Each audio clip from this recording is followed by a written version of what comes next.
We will hear argument this morning in Case 23-1122, Free Speech Coalition versus Paxton. Mr. Schaefer. Thank you, Mr. Chief Justice, and may it please the Court. In this case, a Fifth Circuit majority held that mere rational basis review, the most lax form of judicial scrutiny, applies to a Texas law that burdens constitutionally protected speech based on its content, specifically by imposing an age verification barrier before anyone can access a sexually themed website. That aberrant holding defies this Court's consistent precedent, including its Ashcroft decision, as Judge Higginbotham well explained in his dissent. This Court should begin by confirming that strict scrutiny continues to apply to any such content-based burden on websites and their adult users. Notably, Texas's law is even more problematic than its failed federal predecessors. It applies to entire websites, depending on whether one-third of their content is deemed inappropriate for minors. It also brands websites with stigmatizing, unscientific so-called health warnings that, despite being enjoined, evidence Texas's intention to deter adults, even assuming they've cleared the age verification hurdle, from accessing protected speech. To abandon strict scrutiny here, Your Honors, could open the door to an emerging wave of regulations that imperil free speech online. From there, this Court can readily restore the preliminary injunction given petitioners' likelihood of success under strict scrutiny. The District Court found that this law's age verification provisions are wildly under-inclusive and unduly chilling. At the same time, content filtering today affords at least one alternative that is both less restrictive and more efficacious. Ashcroft teaches that a preliminary injunction should stand in precisely these circumstances. That result, Your Honors, does not denigrate government's compelling interest in protecting children, nor does it prevent Texas from trying to carry its burden between now and final judgment or from enacting a new and better tailored law.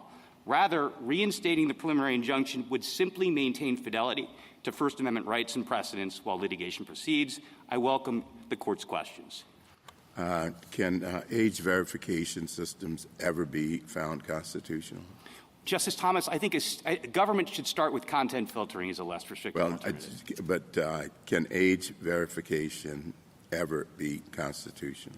I don't think the Court needs to close the door to that here, but it would need to be tailored age verification of the sort that the amici supporting Texas are advocating, which is different from what Texas's law permits. And what would that look like? I think, Your Honor, what you have from the amici is that there are ways of verifying age short of identifying the individual, short of the transactional data that Texas would require be provided. And so you would have less identification of the individual. You would have privacy protections that are maximally assured by the law. You would have private rights of enforcement that you do not have here. Everything depends upon the Attorney General, who's avowedly hostile to these websites and to their users.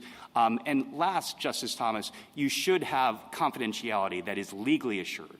And the state should be providing assurance that it will not misuse the information that is being collected pursuant to the state mandate. None of those features are present in Texas's approach to age verification. And tellingly, you have nothing in the legislative record, you have nothing from Texas, even in its submissions to this Court, that shows how the specific provisions of HB 1181 have been tailored with sensitivity to the privacy concerns that exist in this context, or for that matter, to actually being efficacious and making sure that you have meaningful protections that protect minors across the board. And so, Your Honors, if we start with strict scrutiny— Counsel, can I ask you a question? Is it a barrier? Explain to me why the barrier is different online than in a brick-and-mortar setting. I mean, in a brick-and-mortar setting, it seems like a lot of your concerns are driven by privacy concerns, which are really a feature of the Internet. I mean, you don't have privacy if you go into the bookstore in Ginsburg or if you go to a movie theater that displays pornographic movies. You have to show age verification. So explain to me why this is so uniquely burdensome here when it's not been in the real-world context. Let me start with that, Justice Barrett, with your question about why is this medium different. And the answer is you're creating a permanent record on the Internet when you provide this information, that it is being collected, it is a target for hackers, it is something that is different from just flashing an ID in physical space. But I'd also note that you have content filtering, as the Court has recognized, that is the analog in the physical space. Well, let's see. In Ashcroft 2, the Court expressed anxiety about the fact that technology moves so fast that the 5 years between the district court findings in that case and the case being at the Supreme Court, that technology may have moved beyond the record at that point. It's been 20 years since Ashcroft. The iPhone was introduced in 2007, and Ashcroft was decided in 2004. I mean, kids can get online porn through gaming systems, tablets, phones, computers. Let me just say that content filtering for all those different devices, I can say from personal experience, is difficult to keep up with. So, and I think that the explosion of addiction to online porn has shown that content filtering isn't working.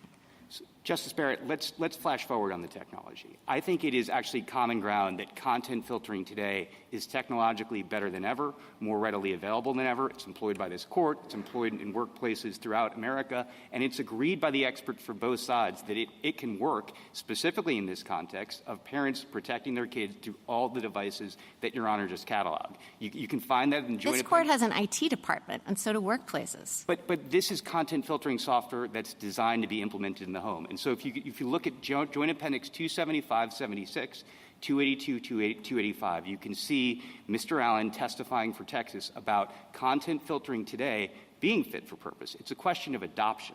And as to that, I think it is telling that Texas has not considered the possibility of educating parents, encouraging parents. There was a proposal as to this law, specifically to say that devices would automatically install content filtering. That would be legally required. They dropped that. Texas dropped that without any explanation whatsoever. You can find that in the Joint Appendix at 255-56. Texas decided that they would empower parents and equip parents, and then without explanation decided they would skip ahead to this very chilling step. Mr. Schaffer, do you know a lot of parents who are more tech savvy than their 15-year-old children? Justice Alito, it's a fair question, and I don't know that I think kids may be ahead of parents, but that's a problem with this law. It's not solving for the fact that— Well, it's a problem with filtering, isn't it? I don't think it is, Justice Alito, because this is filtering software that is designed to withstand circumvention, including by sophisticated tech people in the workplace and in courthouses. I mean, Mr. Schaffer, come on, be real. There's a huge volume of evidence that filtering doesn't work. We've had many years of experience with it. We now have many, many states who have adopted age verification requirements. You think they just, why are they doing that if the filtering is so good? Respectfully, Justice Alito, they made no efforts to encourage content filtering or to educate about it. And look, Justice Alito, at the health warnings that are in this law. Those are designed to change established behavior. Those are not before us. So is your argument that this is unconstitutional because it was motivated by improper bias in the part of the Texas legislature that voted almost unanimously for this law? I would suggest that to Your Honors, but I don't think you need to go that far. What I would say is that they wanted to skip ahead to the more chilling efforts to change behavior as opposed to starting with content filtering or even considering it. But the point is that content filtering may work to some extent, but it doesn't work to the same extent in achieving the government's interest. At least that's the argument. And the relevant inquiry is not, does content filtering work? It's, does it achieve the interest to the same degree? And as Justice Barrett indicated with Ashcroft, Justice Breyer's opinion in Ashcroft, whether it was right or wrong at that moment, seems correct today, or at least prescient today. Justices Kavanaugh, Alito, Barrett, I would encourage you to look at the district court's findings in the petitioner's appendix 112 to 114 about all the gaps in Texas's approach to regulating. Foreign websites are going to be completely undeterred and unchanged. You have VPNs that tech-savvy minors can use to make it seem like they're outside of Texas. You have search engines. You have social media. All of those are designedly outside the scope of Texas's law, and the only way that kids are actually going to be protected from all those many sources that are the most readily available. Well, that's an under-inclusiveness argument, and I don't think we've said that as a state has to tackle every aspect of the problem or else it can't do anything. All I mean to suggest is that a genuine effort, a serious effort to regulate in this area would look like the federal laws that Your Honors were considering that said irrespective of source, there's certain content that is sexually explicit and inappropriate for minors, and that What is do the you mean by subject of the law. genuine and serious? You don't think they're genuine in their interest?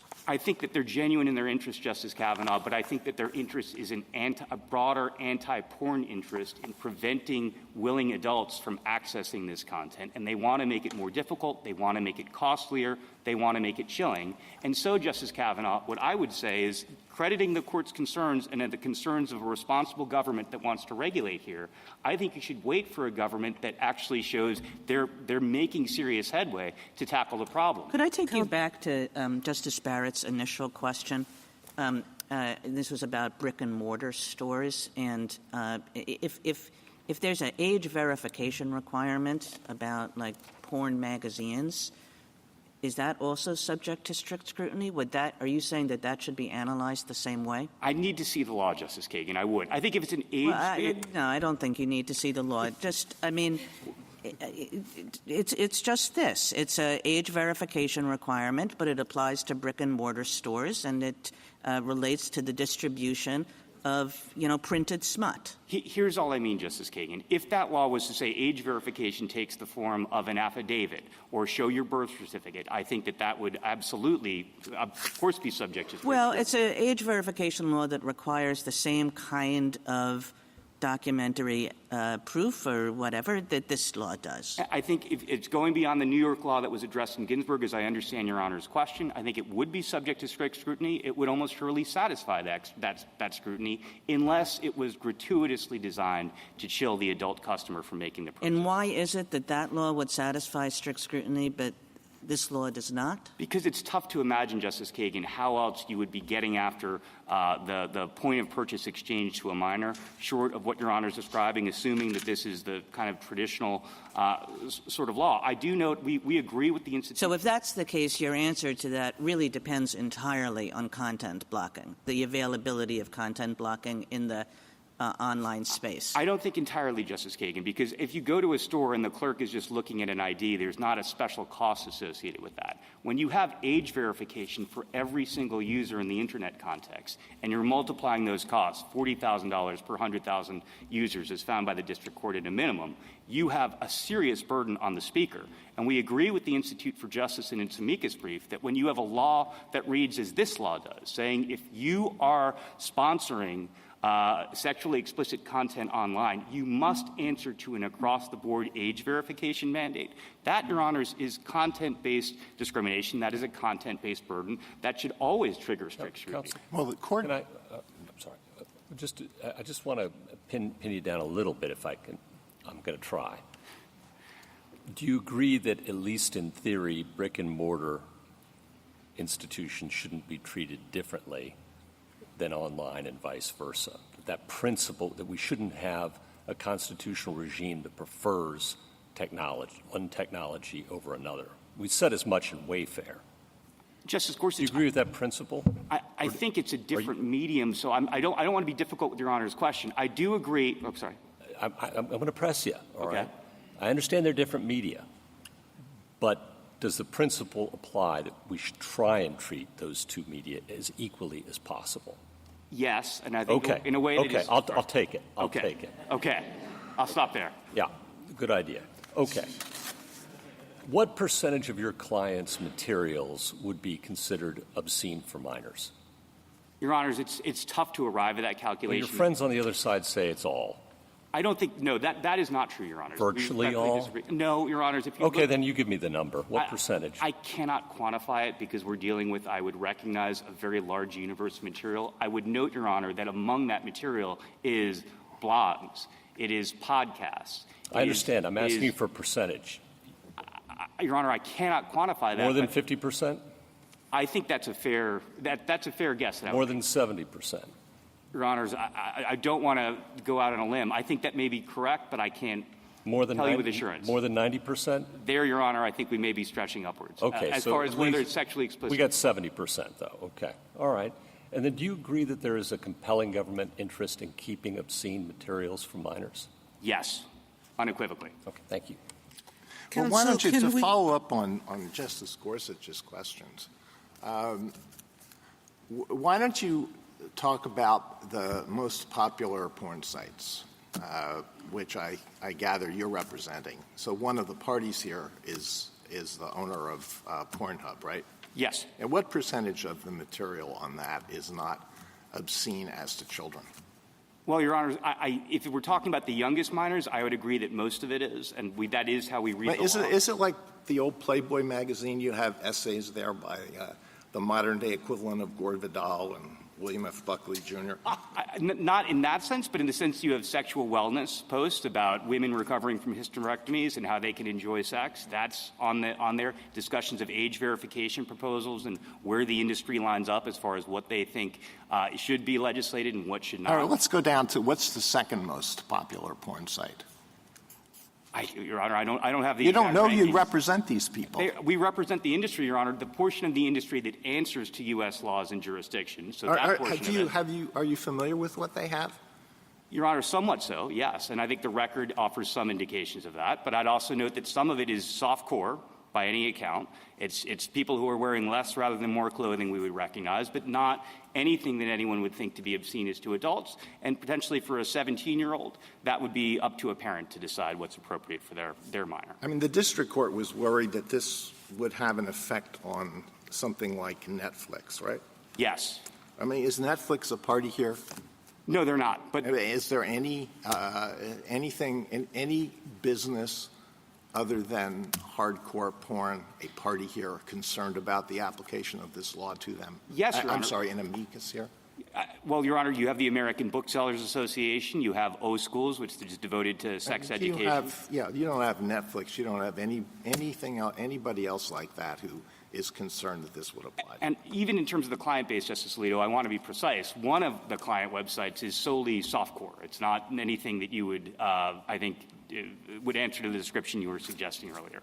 And they are absolutely going to be brought within the sweep. Counsel, can we get to the question presented?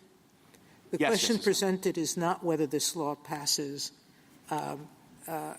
is constitutional. The question is what level of scrutiny, correct? Correct. And so the issue that Justice Gorsuch asked you was what type of scrutiny should we apply when content can be obscene as to children but not obscene as to adults, correct? Correct. And we have at least 5 precedents that have answered that question directly.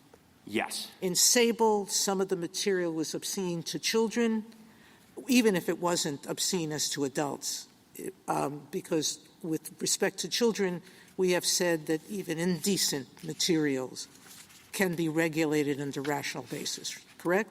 Yes. And in Sable, the law applied to adults, and we said you had to apply strict scrutiny.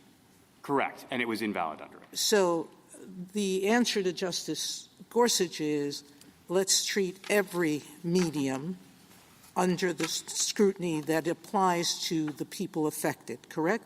Yes, Justice Sotomayor. So that's strict scrutiny. That is strict scrutiny. For us to apply anything else would be overturning at least 5 precedents. That's my count as well. And All right. Now, let's move from there, okay? Assuming all of the questions that have been asked of you, whether because this medium is different, more ubiquitous, whether because the effect on children might be greater today than it was back when, that would go to whether strict scrutiny is met. Isn't that true? that is exactly right. And so if content filtering is no longer as effective as we thought in Ashcroft, and I spot my colleagues that that's likely true, that would go to whether this law meets strict scrutiny because age verification is more effective, correct? Yes. All right. Now, having said all of that, there has been a suggestion by the other side that instead of strict scrutiny, we should apply intermediate scrutiny. Assuming we applied a different level of scrutiny, I don't know why, because the only 2 times that we've applied intermediate scrutiny, one was Renton, where they were dealing with the effects unrelated to speech, correct? Correct. Secondary effects. Secondary effects, traffic jams, noise, et cetera. But the one case that might give me pause is Pacifica. All right? In Pacifica, had to do with a radio. And we applied a different level of scrutiny because of that. But it wasn't rational basis like this court did, correct? Correct. So it was at best intermediate scrutiny. Yes. Why is this different than Pacifica? Two reasons I'll offer, Justice Sotomayor. Number one, broadcast is uniquely regulated as a medium of expression, as the court has recognized, and public broadcasting in particular. The Internet is the opposite of that. Through all the precedents Your Honor went through, Reno and Ashcroft, and the way that the Internet is developed. The second reason, the court emphasized just how much radio permeates the entire house. If the radio is on, you may just hear something. So there's no analog for content filtering, and you don't have a user through the screen who is specifically electing certain content. And I would just note, Justice Sotomayor, in Pacifica, it was even-handed across-the-board regulation of the content deemed inappropriate for kids. Here you have what Justice Kavanaugh and I were discussing in terms of under-inclusiveness. I would say it is so conspicuous, so inexplicable, it is speaker-based discrimination. That is another reason, in our view, why strict scrutiny would apply here, even more so than in the cases we were just going through. Sorry, Mr. Chief. No, thank you very much, counsel. Sable, of course, was 35 years ago. In that period, the technological access to pornography obviously has exploded, right? I mean, it's very difficult for 15-year-olds, whatever, to get access to the type of things that is available with a push of a button today. And the nature of the pornography, I think, has also changed in those 35 years. And so are those the sort of developments that suggest revisiting the standard of scrutiny is something that we should at least consider, as opposed to keeping a structure that was accepted and established in an entirely different era? I'd respectfully urge you not to, Mr. Chief Justice, and for the same reasons that Your Honors did in the Holder case, in the Yulee case, and opinions that you wrote, Mr. Chief Justice. The extent of the interest does not change the standard of scrutiny. It simply goes to whether the applicable scrutiny is satisfied. And we are here conceding explicitly that there is a compelling interest that is at work in this area. We encourage state efforts to regulate in a way that is properly tailored, is respectful of adults' rights, and is really going to help protect kids. And so that, Your Honors, is exactly where strict scrutiny does its work. And I think for the reasons that we were discussing with Justice Sotomayor, it is as well warranted here as in the entire string of cases where Your Honors have continuously applied strict scrutiny, even as there were new problems, new technologies that government was trying to tackle. Thank you, counsel. Justice Thomas? Justice Alito?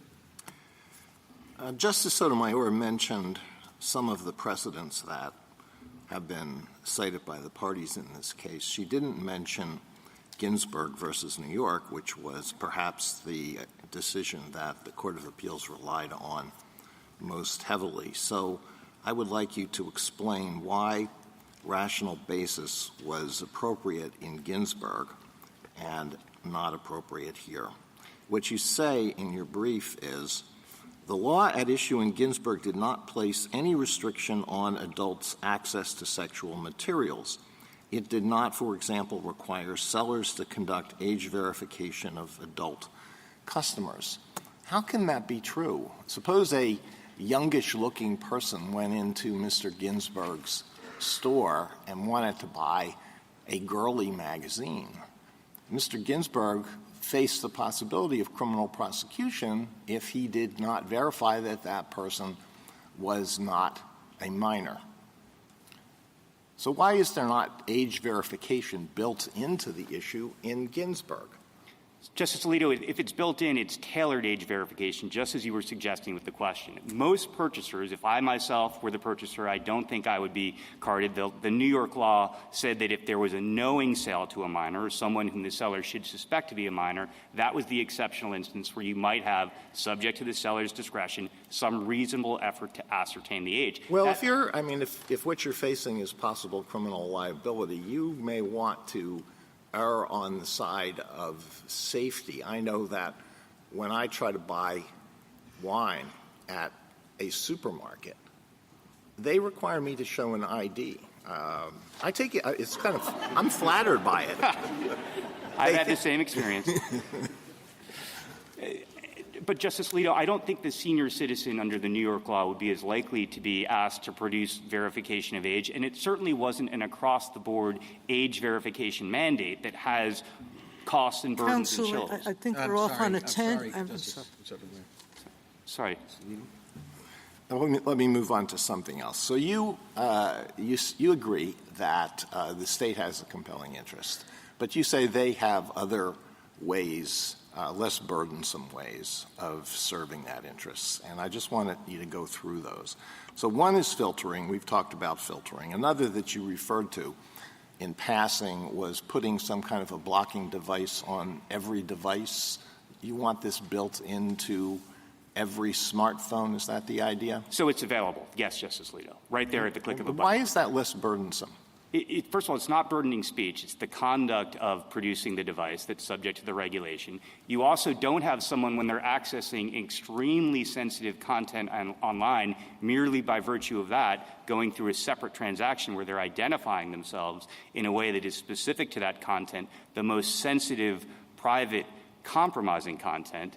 And you don't want, your clients don't want to pay for it. You want to put the cost on Apple and Google, right? Well, Your That's Honor, what's involved. I'd also note it's not a tax on the speaker, which has been a traditional paradigmatic concern of the First Amendment. Here, it is the speaker of the particular expression who, by virtue of that content, is subject to the tax. And what other ways of furthering this interest do you think the state should have adopted? Two more. You could have blocking at the Internet service provider level, subject to the election of the adult who's in charge of the account, so that you could have it cut off at the source so it doesn't flow into the household unless the adult has authorized it. And the other, as I was discussing with Justice Thomas, if the state is to pursue age verification and the court is to suggest that that is open to the state, notwithstanding the availability of these other alternatives, let them do that in a way that is well considered and tailored so that the age verification process is no more burdensome than it needs to be. You have guarantees about what that age verification looks like. You have privacy protections. You have confidentiality. You have enforcement mechanisms that are available to the aggrieved private party. This law, HB 1181, does not answer to any of those. There are services that provide age verification for lots of, and they are used for lots of purposes, for online gambling, for purchasing tobacco products, and they have very tough privacy limitations built into them. Isn't it open to your clients to use those?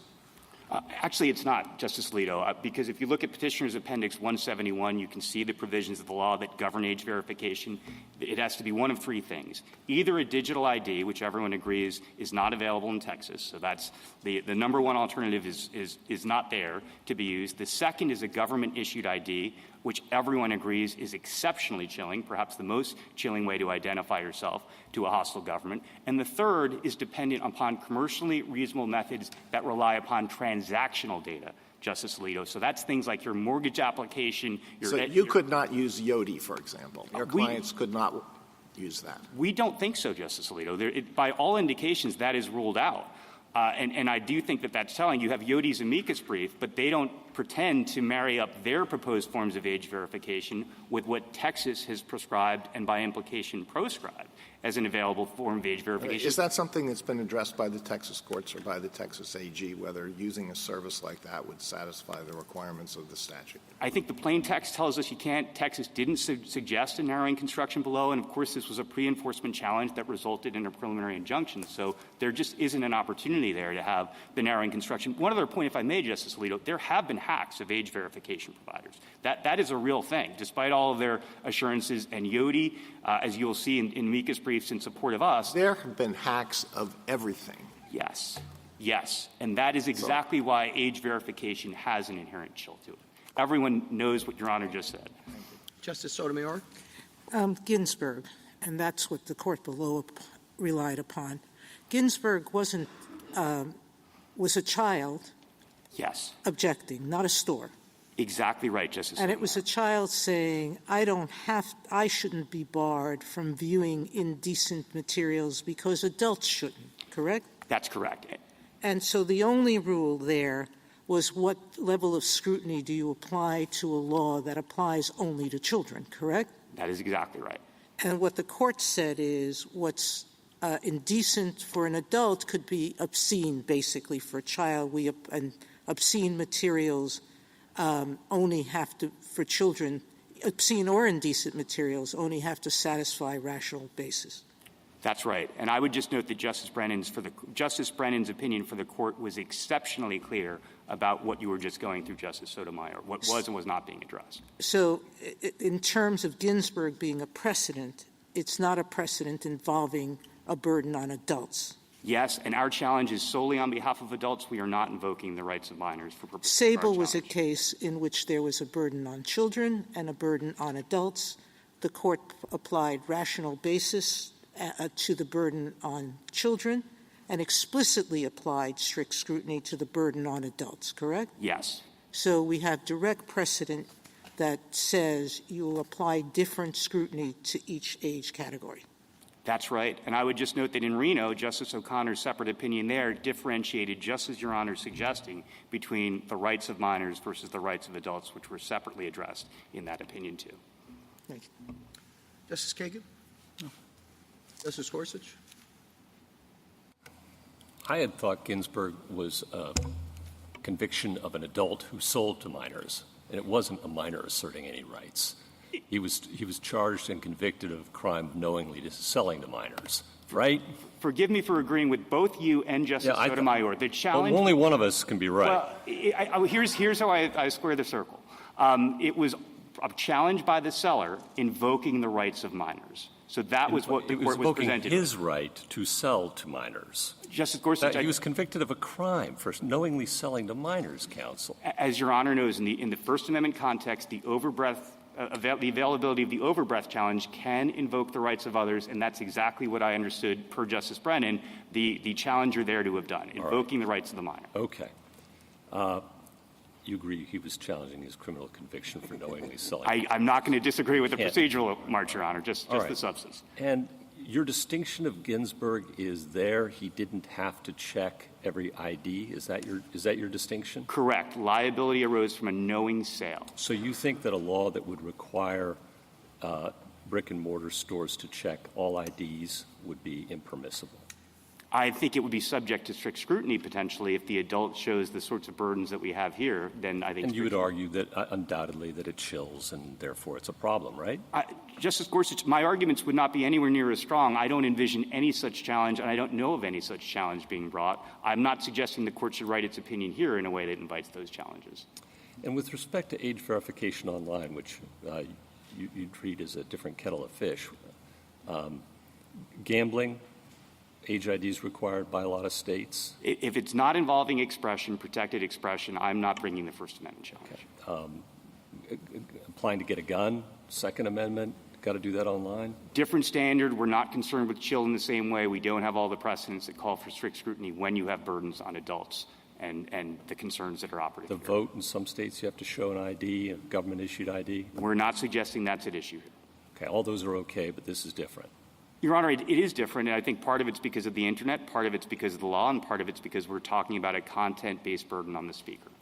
Okay. And then we do have an amicus, from the age verification providers saying that this can be done now online, anticipating and talking about Justice O'Connor's very thoughtful concurrence in Reno saying this technology is going to change, and they say it indeed has changed.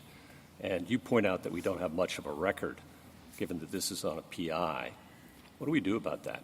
I think it was incumbent upon the Texas legislature to make a record and show that it was wrestling with these considerations. Or is it incumbent upon the challenger to the law, especially in a facial challenge, to make the record? I think under strict scrutiny, it's Texas that bears the burden. It is a content-based burden on expression. You have the instruction of this court that was clear as can be in Ashcroft and no consideration by the Texas legislature about content filtering. So I think that gives us likelihood of success out of the gate. But I would also note, Justice Gorsuch, as found by the district court, we showed that age verification as implemented by HB 1181 will chill and will be invading privacy. One last point. This is a one-third trigger. And what Your Honor's positing is a more targeted law, a more tailored law, that says here's a particular concern and we're regulating according to that. And then what do you do about our statement in Moody that those who bring facial challenges have an especially hard row, not road, row to hoe? Yes. We think we've done what Moody's would require any First Amendment challenger to do. We've shown that the heartland applications are unconstitutional, particularly when it comes to lack of tailoring. As you expand beyond these particular challengers who are the avowed targets of the law, the analysis only gets worse for Texas. We don't read Moody's to have transformed First Amendment jurisprudence so that you can never bring a First Amendment challenge when you're dealing with certain unknowns and a wide array of speech that's being regulated. Justice Kavanaugh? On Justice Sotomayor's questions about what's before us, is it just whether we apply heightened scrutiny? Do we go on to apply heightened scrutiny? You, in your opening, asked us to restore the preliminary injunction. In order to restore the preliminary injunction, as you are asking, we have to make an assessment of likelihood of success on how the standard is applied, not just what the standard is. Correct? Correct, Justice Kavanaugh. So I'm respectfully making that ask of the court, but we recognize you could stop short. Okay. And do you dispute the problem that Texas is targeting of children's access to pornography?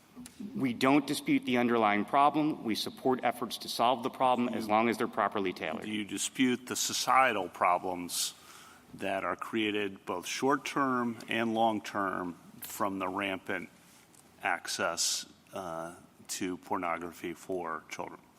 Justice Kavanaugh, that is a complicated question that I don't know that I can speak to definitively. I would say this. I think that there is a discussion, a robust discussion, and a healthy discussion about whether all sorts of things involving screens and the Internet and social media and interactions over the Internet, whether those are unhealthy for children. Okay. And we understand that this is part of that discussion. I just don't think it's confined, as Your Honor was suggesting with the question, to pornography. And then thinking back to Ashcroft 20 years ago versus now, age verification technology has become cheaper, more effective in preventing circumvention. At least that's what is represented to us. Do you dispute that? I think that the technology has evolved. We don't dispute that. I think the forms of age verification that are built into the law are absolutely susceptible to cheating because you can get the supposed proof of age. The question was whether it's improved since the time of Ashcroft. I think that it has improved, Justice Kavanaugh. I don't know that it's fit for purpose, but it has improved. And then European countries, France and others, are requiring age verification for this kind of thing. Your Honor, they have explored it. I would note that the UK has actually suspended age verification pending technological developments. And they do not, to the extent that they require age verification, the way that they're doing it looks fundamentally different from Texas because, as Your Honor knows, Europe builds in all sorts of ferocious privacy protections and penalties if there are violations. That's a fair point there. On this, on the change in technologies, how do we evaluate the ubiquitous nature of smartphones that did not exist at the time of Ashcroft? I think it tells you that this law is not going to accomplish its aims because the smartphone can access the foreign websites. It can you can use VPNs at the click of a button to make it seem like you're not in Texas. You can go through the search engines. You can go through social media. You can access the same content in the ways that kids are likeliest to do. And HB 1181, by its design, does nothing. I do mean nothing to address that. And again, I'm asking those questions because you are asking us to restore the preliminary injunction, and therefore we need to have some sense of those questions. I appreciate the question. Yeah, and last, on stare decisis, because that's been raised appropriately, how do we think about stare decisis with a case like Ashcroft as to its evaluation of the facts on the ground as opposed to its legal standard articulation? I think Ashcroft was exactly on point because it was predictive. It was not the court saying definitively that here is the way of the world for all time. And in Do you a way, think it's permissible for the court to say, looking at it now with the technology as it's evolved, with the smartphones, with the experience of the problems caused by children's access to pornography, that we now essentially agree with Justice Breyer's evaluation of how to apply this standard? Respectfully, no, Justice Kavanaugh. And why is that? Because of the posture we're in. We're here on a preliminary injunction. That likelihood that we would agree with Justice Breyer. Well, but Justice Kavanaugh, I think the district court has work to do as reflected in its undisturbed, unchallenged, well-substantiated findings about what the record says about these Would you agree to, right now. To restore a preliminary injunction by this court, we would have to find that you have a likelihood of success on how whatever level of scrutiny is applied, correct? I have a friendly amendment to that. You would find that the district court did not abuse its discretion by so concluding preliminarily in predicting likely success based upon a preliminary record. That's exactly what Ashcroft addressed. That's exactly what Your Honors have before you in this case. Okay. Thank you very much. Justice Barrett? Question about the level of scrutiny. So this law is a little bit, there are significant differences between the way this law works and the way the law worked in Ashcroft 2. And we all agree, and I understood you to concede earlier, that a minor, that only rational basis would apply if a minor brought a First Amendment challenge to this law, because the law very specifically tracks only the category of speech that minors have no right, that's obscene for minors, so that minors have no right to access, right? I do agree with that. I would just note, Justice Barrett, that here we don't know the age of the minor in question, so I don't want to prejudice the right of a 17-year-old to say I'm being limited to the rights of a 3-year-old, but we're not here asserting any such theory. Point taken. What I'm getting at here is, and just in thinking about whether strict scrutiny is the right standard, the law draws a line between speech that's entirely unprotected as to one class and speech that is protected. It doesn't try to infringe upon the ability of adults to get it. I understand it burdens it with the age verification, but it doesn't prohibit it. The law in Ashcroft 2 was content discrimination on its face because it actually made it illegal to post it, right, absent the age verification defense. Subject to the affirmative defense, Subject as Your to Honor the says. Right. Yeah, I agree, and I'm just exploring this with you. So this law works a little bit differently because the content-based line that it draws, it's not altogether taking this content off the table, right? You can still display it. Pornhub can still have its videos up. But there's the age verification requirement is the burden. I guess I'm wondering if there's an argument for it not being strict scrutiny, not being rational basis, but maybe we should be thinking of this as the age verification requirement burdens the adult's right to access the material, but in a way that's not trying to discriminate on the basis of content. I know you have to see the content in order to decide where the age verification requirement applies, but, City of Austin says not every check of the billboard triggers strict scrutiny. What do you have to say to that? 2 points, if I may. The first is what Your Honor is positing is dependent upon the premise that they're not putting anyone out of business and preventing them from showing their content. The record says otherwise. The costs of age verification are such that some speakers cannot continue to speak here. And the second, Justice Barrett, I do agree with Justice Sotomayor's questions that in Playboy, in Sable, the court was dealing with restrictions that were not total bans, especially in Playboy. It was just an effort to essentially say we're going to channel this expression for adults. It's still available for adults. It's just in a way that shields minors from it. That's exactly where the court said that the burden in that case was analyzed no differently from the ban, at least for purposes of the applicable standard of scrutiny. Okay, thanks. Justice Jackson? And in addition to those cases, don't you also have Reno? I guess I don't understand how Justice Barrett's hypothesized standard would be consistent with what we said in Reno, where we said in order to deny minors access to potentially harmful speech, the law at issue there effectively suppresses a large amount of speech that adults have a constitutional right to receive, and therefore it received strict scrutiny, right? That's right, Justice Jackson. The other thing I was pretty surprised about was your concession to Justice Kavanaugh that we have to be evaluating the likelihood of success. I don't really understand that in this circumstance. I thought we had a district court that issued a preliminary injunction and a court of appeals that you say erroneously stated. I don't know why, if we determine that the court of appeals applied the wrong standard and vacate its ruling, the district court's injunction doesn't just come back into effect. You're not asking us to issue a PI, is that right? That's right, Justice Jackson. I'm sorry. So we're in a situation where we really don't have to be reaching the merits of success. What we're doing, as Justice Sotomayor suggested, is evaluating whether the Court of Appeals was correct when it said that this was supposed to be evaluated under the rational basis standard as opposed to strict scrutiny, right? Yes. All I meant to suggest to Justice Kavanaugh that I think more guidance rather than less from the court in its opinion as to why ostensibly the district court did not abuse its discretion would be helpful here. But it may not be if they disagree with you. So I mean, this is my other question. You differ from the government insofar as the government says just decide that the wrong level of scrutiny was applied here and send it back to the Fifth Circuit to apply it. You say, no, we should be applying the standard for strict scrutiny. And I think that is what is opening the door to all the questions that you're getting about whether or not this is actually narrowly tailored, whether or not there are, the content filtering software is working. It's because it seems to me that you've asked us to apply strict scrutiny in a circumstance in which it would have been easy, as the government suggests, to just say wrong standard, Fifth Circuit, and send it back.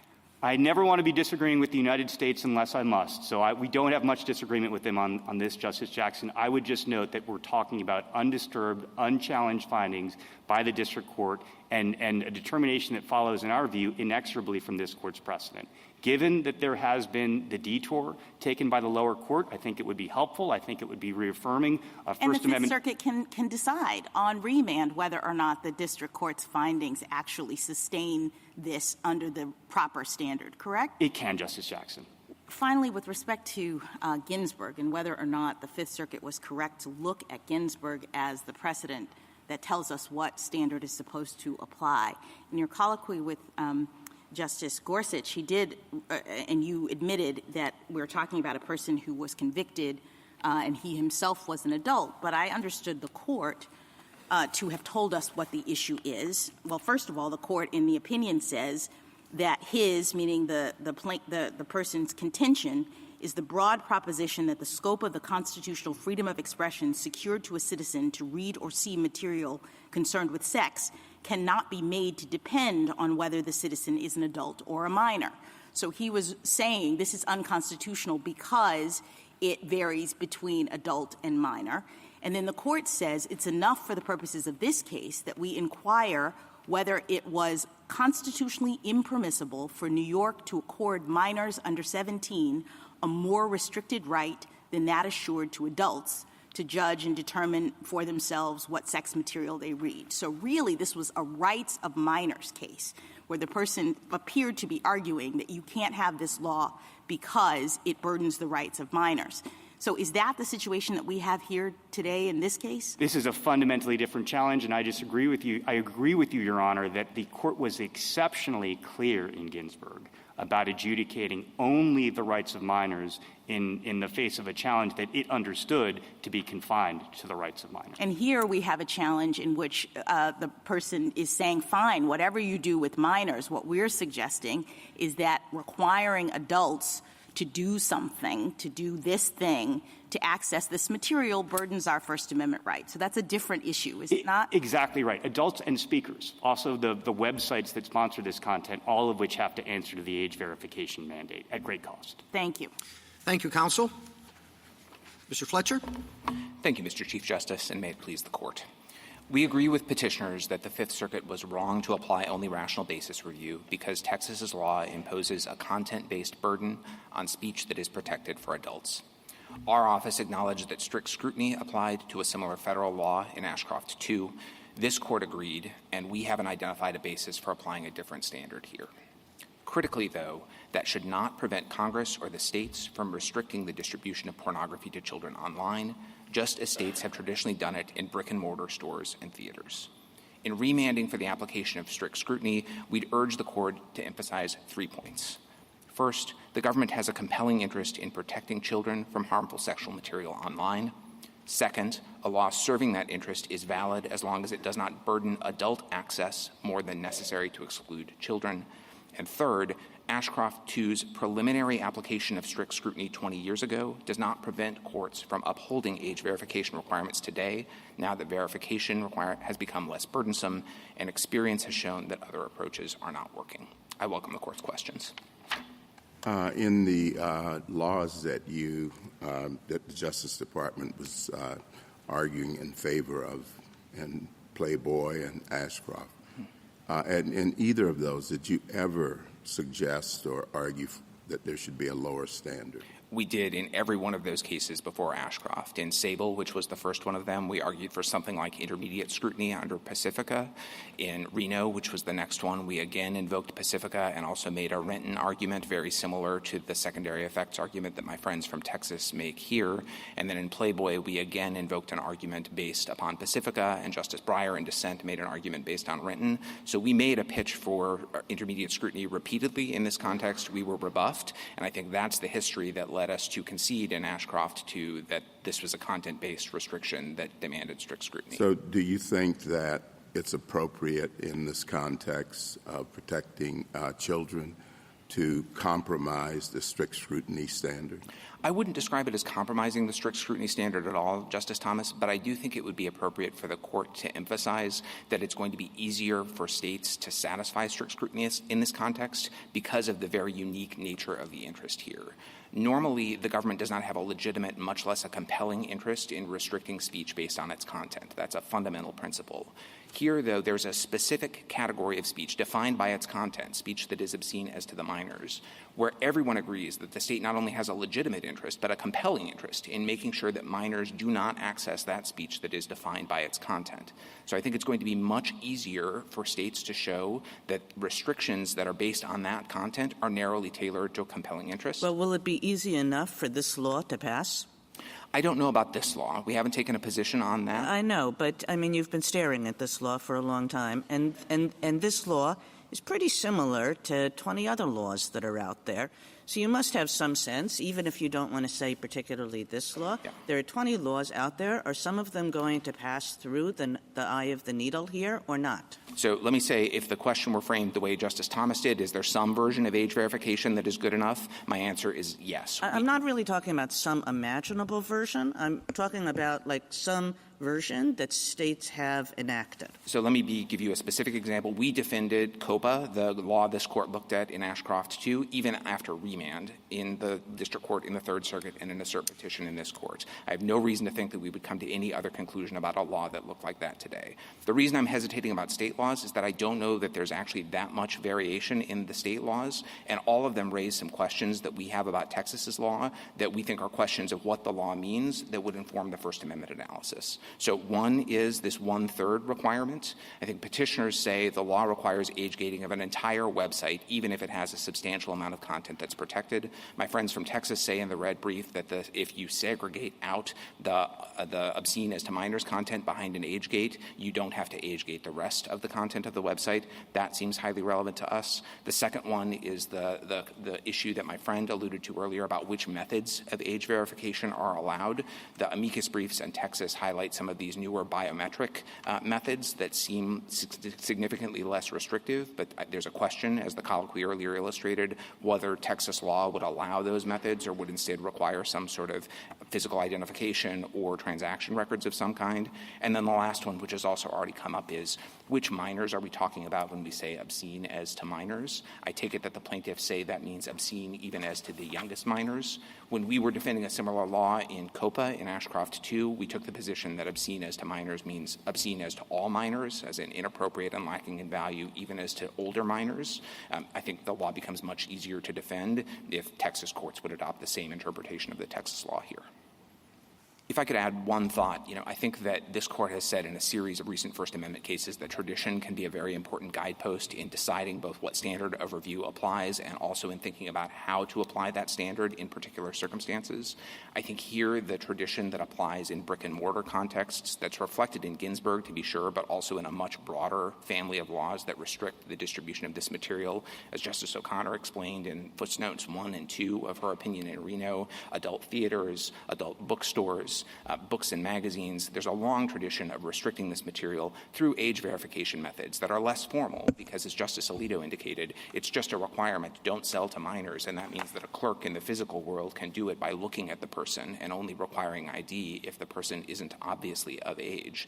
But there's a long tradition of imposing age restrictions on the distribution of this material. So I think that supports the idea and on that point, Mr. Fletcher, so you do take Ginsburg to be more than we're just dealing with the rights of minors. It does also impact how we think about the burden placed on people, adults, to ensure that minors don't have access. It speaks to that, as do our traditions with respect to adult theaters and many other things. I agree with that wholeheartedly as to the tradition that's reflected in the law that was at issue in Ginsburg. I think I read Ginsburg the same way that Justice Jackson does. I understand that, but it's a necessary implication of the decision. Right. No one thought that law was invalid. I think everybody understood it's a content-based law, but everyone understands that the burden on adults is okay because requiring ID is the least restrictive way of keeping the material away from children. And Sable, there's burdens on speakers that we think are okay to protect against obscenity, right? Right, and the court suggests that in Sable, I think there it was a ban on the dial-a-porn messages, and the court suggests some sort of age verification or something like that would be a better way to do it. And that would be a burden on the speaker. Exactly, and the same thing with adult theaters and so on and so forth. Okay. If we were to vacate the Fifth Circuit, as you've suggested, there's some question and discussion about what the world looks like then. Mm-hmm. Would the preliminary injunction of the district court spring back into effect so this law that's already taken effect will now no longer be enforceable? So I think that'll be a question for the Fifth Circuit in the first instance. If this court vacates and sends it back to the Fifth Circuit, when the court's mandate issues, the appeal would spring back to life in the Fifth Circuit, and it would go back to the state of the world before the Fifth Circuit issued its opinion. The state of the world was that the Fifth Circuit had granted a stay of the preliminary injunction pending appeal. I think it would be open to the Fifth Circuit, with the benefit of whatever guidance this court provided in its opinion, to decide in the first instance whether to reinstate that same stay pending its further consideration. How could it do that if we've told them they've done the wrong standard? I suppose they'd have to go back and do the right standard. But in the interim, what happens? Well, I think, there would be some period of time. I think it's 35 days before this court's mandate issues. If I were Texas, I would go to the Fifth Circuit in the meantime and ask to reinstate the stay. And I think the Fifth Circuit should look at it with the benefit of this court's guidance. And I note that as the parties have informed the court on Monday, a panel of the Sixth Circuit stayed a preliminary injunction of Tennessee's very similar law and said that they concluded that a stay was appropriate, even on the assumption that strict scrutiny applied. Mr. Fletcher, I share some of Justice Thomas's discomfort with watering down strict scrutiny. Mm-hmm. And I think it's common ground, even with petitioners, that the state has a compelling interest in protecting minors.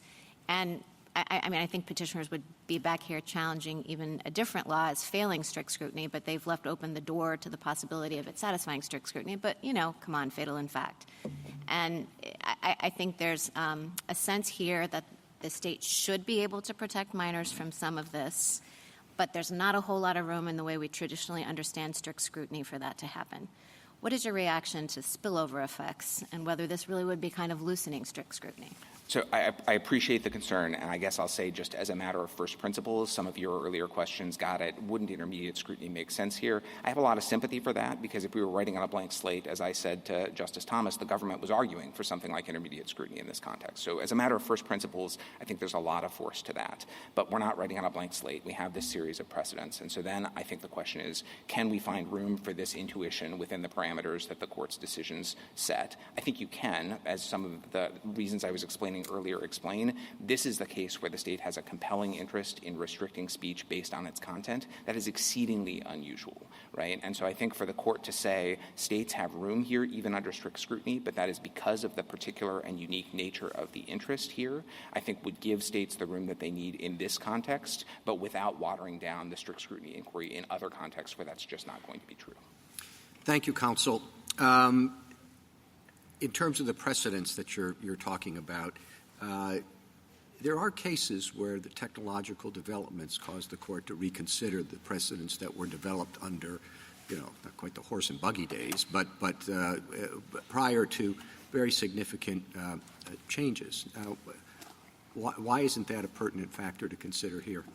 So I think it might be pertinent, Mr. Chief Justice, but the Court has also said more recently, including in Net Choice last term, that the principles of the First Amendment don't change with technology and has tried to maintain the same fundamental First Amendment principles and apply them to new technology. And so at least to me, all of the technological developments, which I agree are incredibly relevant to this question, fit more naturally in deciding how scrutiny applies and explaining why states are likely to be able to satisfy strict scrutiny in this space than it does to revisiting what the fundamental standard for a content-based restriction on speech ought to be. Well, the principles of the First Amendment don't change with technology, but the application of technology to the First Amendment questions can alter the perspective in terms of what is affecting the principles and what isn't. How you apply speech protections face-to-face might be different if you're in a situations where you're talking about the telephone or all sorts of other things. Historically, there have been changes in the applications of the law, even if are correct that the basic principles are the same. So and I just repeat, it's one of the things that's striking about the case is the dramatic change in the technology of brick-and-mortar stores to the access to pornography, which also seems to be dramatically different from what it was 40 whatever years ago. So let me try answering that two ways. One is that I do think there's force to the idea that there has been a lot of change, but that argument sounds a little bit like the argument that Texas and Florida made last term in Net Choice, where they said the content that's going on social media platforms is totally different than the editorial page of the Miami Herald. That calls for a different standard of scrutiny, and this court said, no, we're going to keep the same standard of scrutiny, but acknowledge that the application might be different because of the different facts. I think the way to be consistent with that here would be to stick with the same standard. The second thing is if that doesn't persuade you, I think it might be a reason to revisit the standard of scrutiny if you reach the conclusion that strict scrutiny does not give states the window, the freedom to solve this problem. We think that there's reason to believe that it does leave them that freedom, and if that's true, then I think that's another reason not to revisit precedent in this area. Thank you. Justice Thomas? But you would admit, though, that we're in an entirely different world. I mean, Playboy was about squiggly lines on cable TV. I don't disagree with that. And the world of Ashcroft was a world of dial-up internet. Exactly. Ashcroft was worried about children accessing this material on, at home, on home computers, in libraries, in schools. Now every child has a smartphone in their pocket with a high-speed internet connection. And didn't change in technology affect our opinion from the reversal from Quill to Wayfair? I don't know, Justice Thomas. That wasn't a First Amendment case. I understand that. And I don't mean to be trying to lay down bright-line rules or to suggest that technology is never a reason when the court is revisiting a precedent as it was doing there.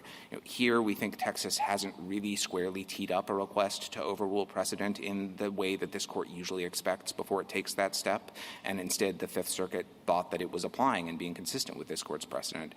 We don't agree with that. Again, I think if you were going to take another look at Ashcroft based on a party coming in and making a pitch to overrule it and the other line of precedent that it stands on, then technological change might be relevant. Our submission here is just that you don't need to. But as well as the fact that you thought that your argument in some of the earlier cases like Reno, you suggested a lower standard of scrutiny, and you thought it would certainly play a role here now. We did, but again, this court disagreed. And you threw in the towel, but Well, we got told no 3 times. In fact. Well, and that's just you shouldn't feel offended by that. Justice Alito? Well, I don't want to belabor Ginsburg too much, but it is a precedent of the court, and you don't want us to overrule it, do you? No, not at all. All right. So you then have to explain why it is not very important, if not controlling here. And what I have heard from you you'll correct me if I'm wrong, is that Ginsburg did not consider the burden on the seller or the burden on adults who wanted to purchase these magazines. Is that how you distinguish it? I agree with the second part. I do think it was, as Justice Gorsuch explained, it was a conviction of the seller, but the argument he was making, and I think this is clearest on 636 to 637 of the Court's opinion, was children have the same First Amendment rights as adults, and the way the Court framed its rejection of that argument, and this is a quote, was the law does not invade, quote, the area of freedom of expression constitutionally secured to minors. Well, I don't think that's exactly the argument that was actually made. And Mr. Ginsburg was represented by some very sophisticated attorneys. Here's something that they said in their brief. The policing problem would become an impossible burden, leading the bookseller to abandon sale even to adults. Thus, the adults would be deprived of such literature because it was not available for distribution to adolescents. So the argument was before the Court. The Court presumably was aware of it, took account of it in its decision, and said, Justice Brennan's writing for the Court, the proper standard of review here is rational basis. So I don't see that in the Court's opinion. I don't disagree that the parties may have put it before it, but we usually read the Court's precedents for the arguments and the issues that the Court actually decides. The other thing that I'll say is that the Court did confront arguments that were squarely framed in terms of the rights of adults that were burdened when Congress was attempting to protect minors from this material in cases like Sable and Playboy and Reno and Ashcroft, and reached a different conclusion. And the last thing I'll say, I've mentioned to several justices why we've argued for something like intermediate scrutiny before. As I said to Justice Barrett, I think there was force to that if we were writing on a blank slate. The reason I think we haven't argued for rational basis review is because that would lead to results that I think even my friends from Texas would be hard-pressed to defend. Banning the speech entirely would be a rational basis of keeping it away from children. Even just in the realm of age verification, requiring you to register with the state to get a special card to get this material and to keep records of who was viewing what might be a rational way of keeping it away from children. But those are very hard laws to defend, and I think that's another reason why we've shied away from arguing that Ginsburg means rational basis in this space. I want to go back to your assertion that if we thought that the Fifth Circuit applied the wrong standard of review, we would be required to cause the preliminary injunction issued by the district court to spring back into effect. Why would that be true? The question before us is whether we should reverse a decision that stays that preliminary injunction. So would we not have the power to reverse the decision insofar as it said that rational basis was the proper standard of review, but leave it in place because we thought, hypothetically, that this law would satisfy even strict scrutiny? Would that be beyond our power? Just to get the procedural posture exactly right, I don't think what's before you is a decision on the stay. What's before you is the Fifth Circuit's final decision reversing the preliminary injunction in this part. Yes. And so if you vacate that decision, I think normally it would return the case, the appeal, to the Fifth Circuit, and the ball would be in the Fifth Circuit's court in the first instance. Well, it would return the case to the Fifth Circuit on the terms that we thought were appropriate in returning it to the Fifth Circuit. And again, I don't suggest the court lacks the power to, if it wanted to grant some sort of a stay itself. I'm sure that there's a way for the court to do that. If the court wanted to provide guidance in its opinion, including very prescriptive guidance, I'm sure the Fifth Circuit would follow that guidance in deciding what the status quo ought to be while the litigation continues. All right, just so that I have them fresh in mind, you mentioned certain matters that you thought would be important to clarify under state law in making a judgment about whether this law satisfies strict scrutiny. Could you just tick those off again for me? Sure. There are three. One is the 1/3 requirement and whether that compels age gating of material that is protected even as to minors if it's on a site that is otherwise covered. The second question is the permitted methods of age verification, and in particular whether the sorts of biometric methods that are highlighted in the amicus briefs comply with Texas law.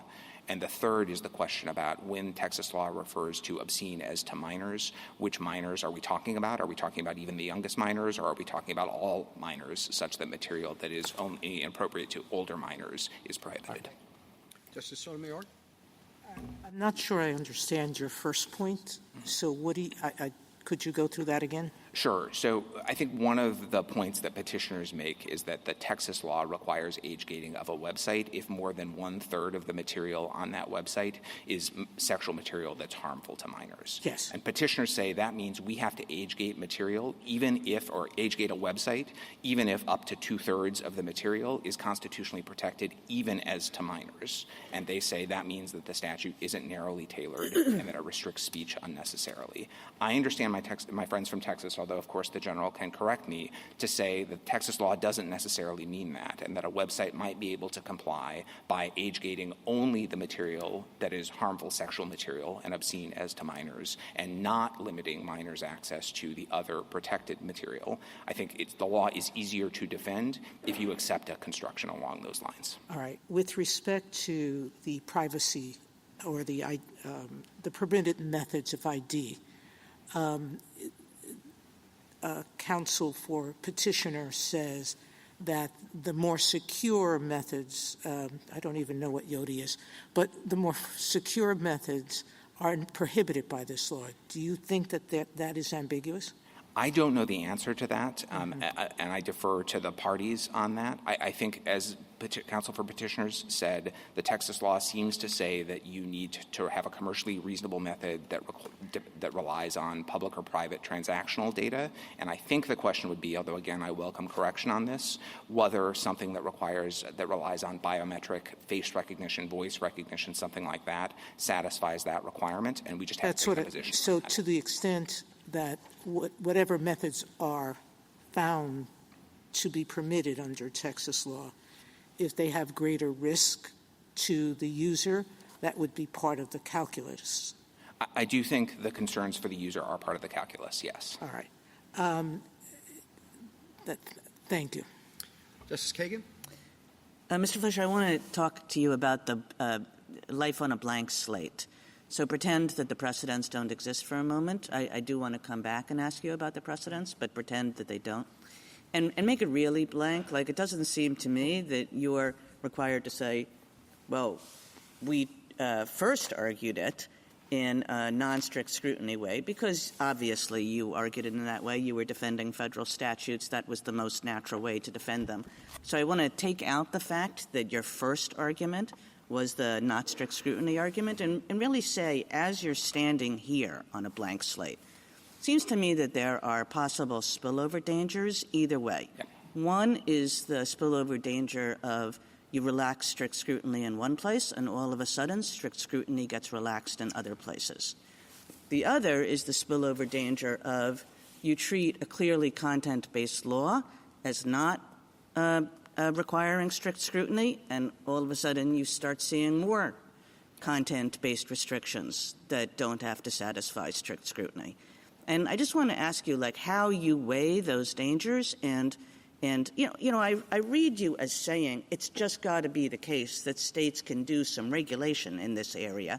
And the question is, how does that happen? Does it happen by notching down the strict scrutiny standard, or does it happen by saying, for some reason, which we'll figure out how to articulate, this set of restrictions comes outside it? Yeah.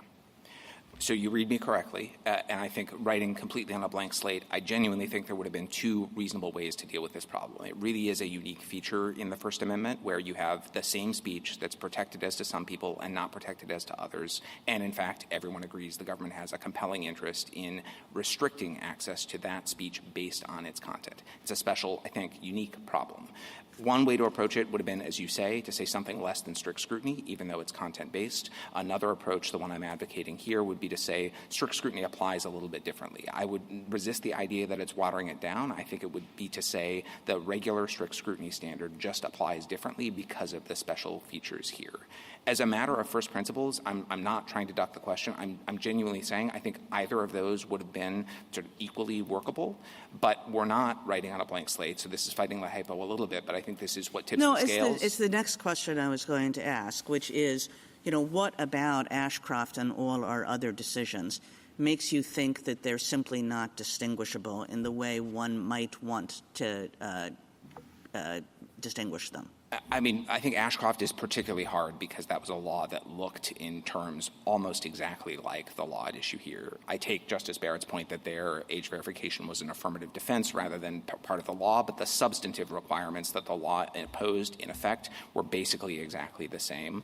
And also, I think just the logic of the court's opinions leading up to that in the earlier line was defining sexual material that is harmful to children, this category of material that kids can be prohibited from seeing. That, the court said over and over again, is a content-based restriction. And I think that then starts to bring in, and this gets to complete my answer to your earlier question about why I'm more worried about, I think it was the second category of spillover effects than the first.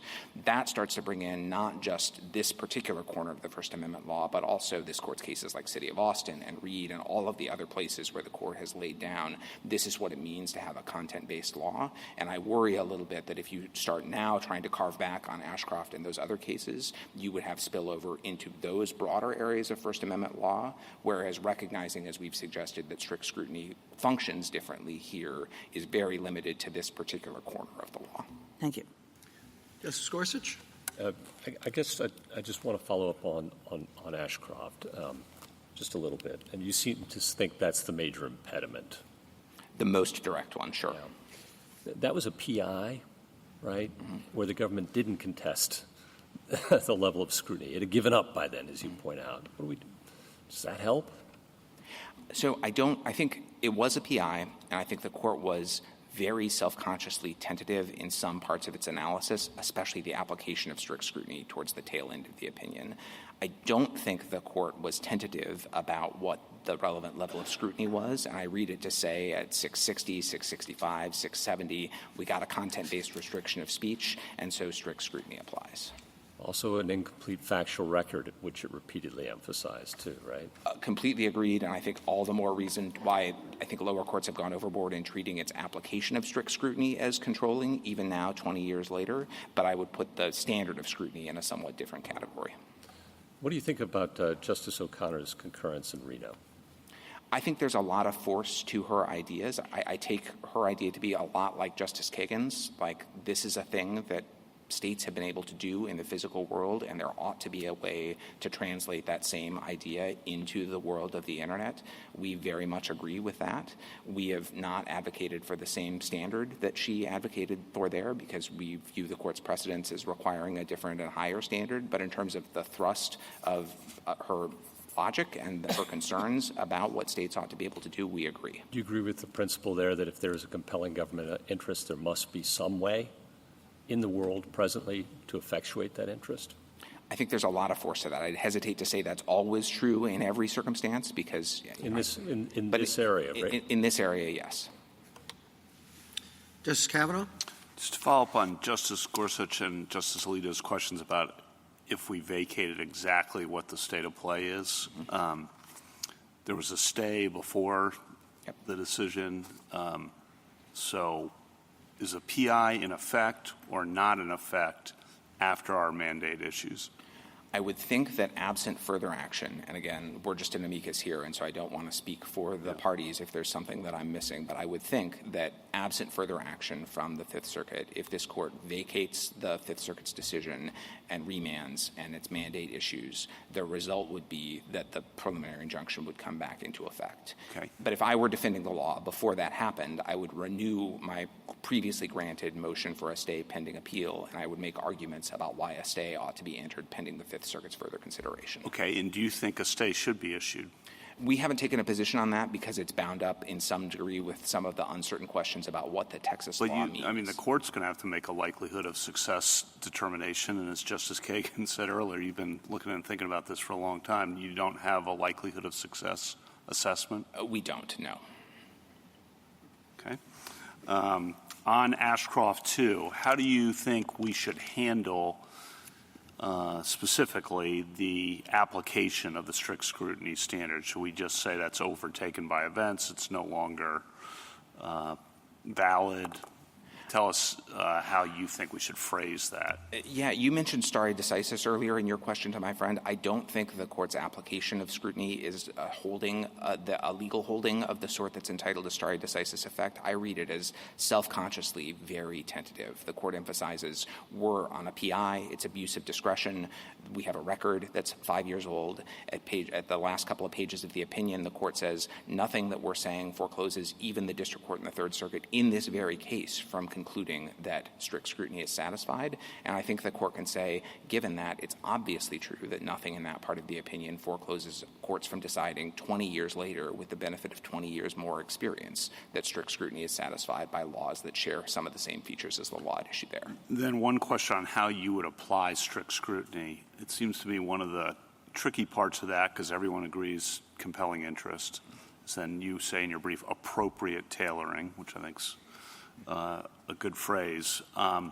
One thing that concerns me is oftentimes someone will say, well, there's a less restrictive alternative. I think it's really important to make clear that any less restrictive alternative has to serve the compelling interest or important interest, if it's intermediate, to the same degree. Yeah. Am I right in saying that? I think you're right in saying that. I think Reno and Ashcroft said that, and I do agree that's important. Okay, thank you. Justice Barrett? Justice Jackson? And those are the sort of things that the Fifth Circuit could say on remand and, in fact, would, right? In other words, they would go through the record and they would try to assess whether the district court got it right with respect to other alternatives and that sort of thing. Yes. And that's why the government is saying, why don't you remand it instead of us trying to take on that kind of burden? Yeah, in deference to the court's usual practice, it's a court of review, not a first view. Here there are some uncertainties about the law that we think are additional reasons for the court not to wade into it now. So, yes, exactly. With respect to the technology question that came up earlier, I guess I'm just trying to figure out which way it cuts, that we've now advanced in technology. I could see that it cuts both ways. On the one hand, we have a new set of circumstances that allow for minors to get this material very easily, and it's ubiquitous. But I think petitioner's argument is that the technology really heightens the risks and burdens on adults who are trying to access this material if they have to do a biometric scan or they have to do certain kinds of things that are very, impinging on privacy in the way that technology now allows. So it's not clear to me that just the fact that we have new technology is running in favor of allowing this law to stand as is. So I agree with that technology doesn't necessarily just cut in one direction, and you'd want to ask both of those questions. What I'd say about technology and the burden is two observations, one factual and one a little bit more legal. The factual observation is I do think that the world now includes more options to verify your identity than existed in Ashcroft 2 that are more broadly used. I think one of the things that gives us some confidence in this is that it's being used in the gambling industry and buying alcohol and wine. It's just a much more common part of society, and I think that can give courts more confidence in saying this is an appropriate method of age verification. The second one is just a legal point. I think there's some tendency from my friends on petitioner's side and the district court to say that the relevant burden is, will people be chilled from doing this? And I think burdens on privacy are important, but I think the court should ask those questions objectively, not subjectively. There might be people who are embarrassed to show an ID, to buy an adult magazine, or to take something out of the blinder rack in the store. That's not enough. The question is the burden that's being imposed on speech, objectively speaking, excessive or unnecessary? Okay. And one question, I noticed that your brief didn't say anything about whether the facial nature of this petitioner's challenge affects the analysis. And I know there's a small part of respondent's brief that goes into it, and I presume in thinking about it that that's because the distinction between facial and as applied really doesn't have any bearing on the question of the level of scrutiny. Is that right? That's exactly right. That as before deciding whether or not the law is facially invalid, you have to figure out what are the relevant standards, as the court did in Net Choice, and that's the question we take to be squarely presented to this court now, and that's why we focused on that and not how the answer to that might cash out on a facial versus as applied basis. Thank you. Thank you, counsel. Mr. Nielsen.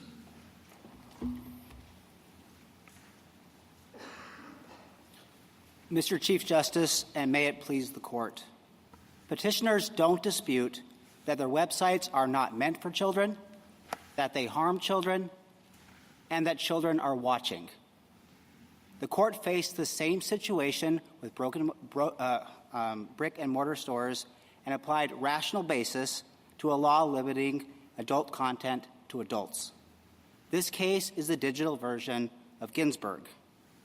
3 cases prove the point. Ginsburg itself applies rational basis where a store can only avoid liability by making, quote, a reasonable, bona fide attempt to ascertain the true age of customers. Sable applies rational basis where speakers must separate their audience before speaking a message obscene to some but not all. And in Ashcroft, too, the court didn't apply rational basis because Congress, limited by 1990s technology, went well beyond Ginsburg and Sable. To understand Ashcroft 2, you have to understand Ashcroft 1 and look how the court in Ashcroft 1 treated Sable. Age verification today, however, is simple, safe, and common, including non-identifying means. Petitioner's view of Texas's law is contrary to Texas's view of Texas's law and the Fifth Circuit's view of Texas's law. Regardless, if strict scrutiny applies here, Texas would have to satisfy strict scrutiny to keep kids out of strip clubs. This court's cases do not require that. Neither do history, tradition, or common sense. In all events, even if heightened scrutiny applies, Texas easily satisfies it, especially facially. We've tried content filtering for decades, and the problem has only gotten worse. I welcome the court's questions. The Ginsburg sounds simple, but in the tech cases we've had recently, we're talking about hundreds of millions of members to certain sites, billions of visits, multi-billions, if not trillions, of exchanges. How do we determine what burden, and assuming we agree with you, and I think most people do, that kids are to be protected, how much of a burden is permissible on adults' First Amendment rights? Well, so long as Ginsburg is part of this court's canon, any burden less than the burden at issue in Ginsburg necessarily must be okay. So how does that translate in a world in which you're not talking about one-on-one transactions, but billions of transactions? Yeah, that cuts in favor of Texas. One of the important parts of modern age verification technology is that you can do it without identification at all. The Fifth Circuit was clear that under Texas law, biometric scanning is okay. In other words, there's no ID or anything like that. It's just a face scan. If that's too much, I would point the court to the brief of the Age Verification Providers Association. You can do a hand scan. There's all sorts of things you do that have no identifying information. But you're talking about rational basis, and you would think that rational basis would permit quite a high burden on the First Amendment rights of adults versus strict scrutiny. So this is where I think it's important to understand the scope of Ginsburg. Ashcroft 2 is precedent. We're not fighting that. Ginsburg, as I read it, is saying so long as what you are doing is verifying that this person is a kid, that's rational basis. If you start doing other stuff beyond that, then you're in the world of Ashcroft 2. What if verifying that this person is a kid took the form of a law that the state says what we'd like to have is everyone who comes in here needs to present a copy of their passport, a copy of their birth certificate, and an affidavit from their biological parent? Is that also rational basis in terms of the burden that it imposes on adults? No, Your Honor. Why not? Because that's far in excess of what the court recognized in Ginsburg. But the court in Ginsburg wasn't analyzing the means by which age verification was occurring. You see, my hypothetical is turning on fine if the court is allowing for age verification. How far can a state go in terms of burdening adults, showing how old they are? And it seems to me that you're conceding that at some point a state would not be able to require an adult to jump through a million hoops to prove their age. And if that's the case, isn't that the work of strict scrutiny? I mean, I thought that what strict scrutiny was doing was assuring that the burden that's being imposed is one that is necessary because we understand that adults would ordinarily have access to this material. We appreciate the state's interest in protecting children, but we're not going to let the state impose like 1,000 things that would make it really, really hard for adults when there are other alternatives to protect children. I thought that was like the whole point of the strict scrutiny analysis. So there are two precedents that the court has to give weight to both of them. There is Ginsburg and there's Ashcroft too. I understand, but you're reading Ginsburg to suggest that the court has blessed every kind of age verification that a state could require of an adult.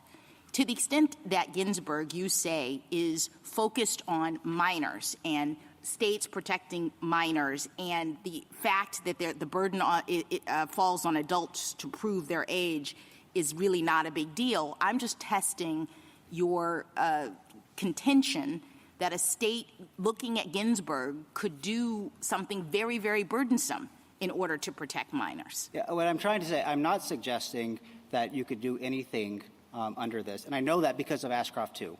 There are two cases, both of which are precedents of this court, both of which have meaning. But wouldn't rational basis allow you to do anything? I mean, the state would say it's rational that we have a parent's affidavit because people can lie about their age, and what we want is to make sure that minors are protected. And Ashcroft too says at some point you've gone beyond Ginsburg.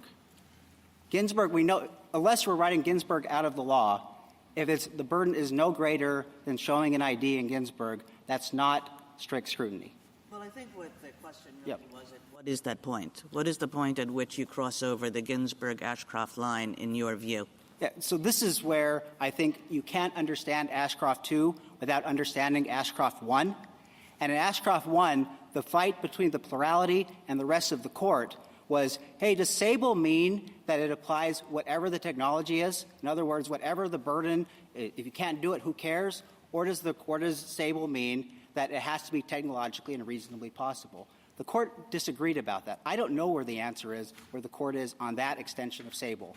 I do know that Ginsburg is a holding of this court that says so long as the burden is, showing an ID, that doesn't trigger strict scrutiny. We are less than that. So I don't know the exact line. Can I ask you, General, and this is I'm shifting ground some, but you've now heard Mr. Fletcher's three concerns or three questions about your law. Yep. I think you heard them twice, so you probably wrote them down. Okay, how does Texas's law fare given those three concerns? Are those genuine concerns? Do you pass them or fail them? Yeah, they are not genuine concerns. First, the 1/3 requirement. I have 2 points on that. That's how states generally define sexually oriented businesses. Illinois says you're an adult bookstore if 25% of your content. That's how San Francisco defines whether you're an adult bookstore. So that's point one, just generally. But specific to this statute, I urge the court to look at the language. 1/3 requirement applies to whether they have to satisfy whether the law kicks in, but it's not referring to the content at issue. I'm looking at the language here in Section 129B002.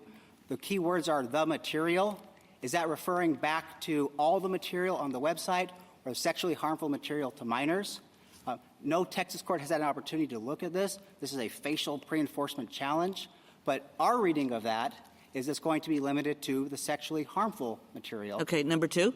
Number two is the permitted methods, biometric. We have a holding from the Fifth Circuit on this. This is at Petition Appendix 11A. Biometric scanning is fine under Fifth Circuit law and under Texas law. We agree with that. That's in our brief. That is the position of the Attorney General's office. And number three is obscene as to minors.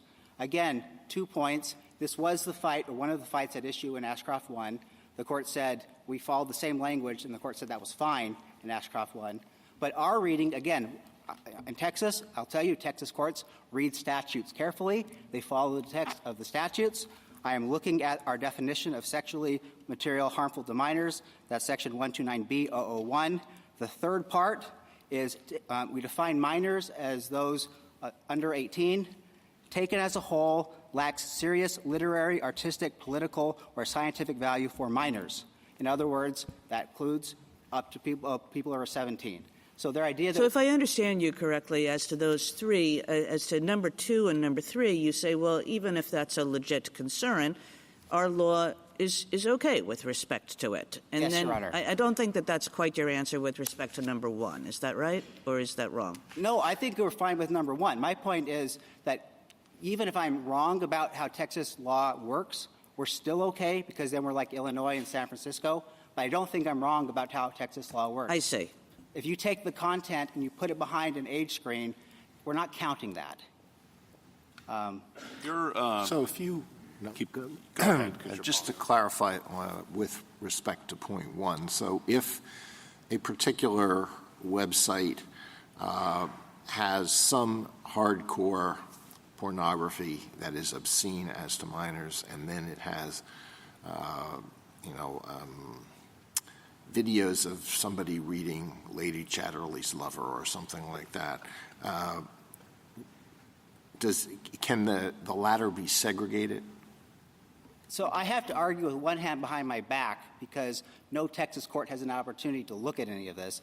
I'm just giving you my reading of the statute and based on what I know about Texas courts, and the answer would be yes, it could be segregated. But no court has said that yet. Correct. And that's part of the problem. I know the court has had some unhappiness with these facial pre-enforcement challenges. This should be Exhibit 1 in the case against them. This law doesn't protect someone or says you can't retain this information. The other side in its brief argues that that doesn't mean you can't sell it or give it away. Yeah, so some responses to that. One, I don't know if that's even technologically possible. I don't know how you send the information without having at least instantaneously retained it. That doesn't make any sense to me. Also— Well, you have to receive it to make a choice. Someone is receiving it to make a choice, and presumably the law says after you've made the choice, is this an adult or a child, you've got to delete it.